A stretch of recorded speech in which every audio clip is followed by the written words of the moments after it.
One of the things that I have observed from participating in this conference and in the industry as a whole is that there's a very significant gap between rhetoric and reality. You know, this promise of data-driven, integrated digital marketing, and then what people are actually doing on the street. Obviously, there's this promise and this vision, but this vision is not necessarily immediately available to marketers who aren't executing on best practices. You got to crawl before you walk, before you run.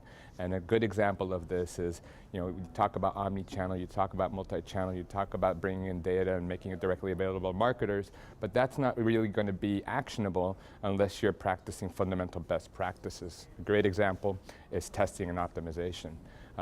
Email testing, A/B split testing, content multivariate testing, that's proven to have 20 to 30% conversion impact on any digital messaging initiative. Yet only 10% of marketers do this.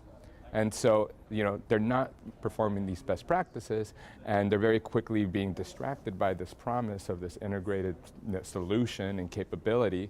And without having these fundamentals in place, you can't really move down the path of digital maturity. So to me, that's an observation that as marketers, we need to be very aware not to get lost and confused by the vision and obfuscate what needs to happen in the moment.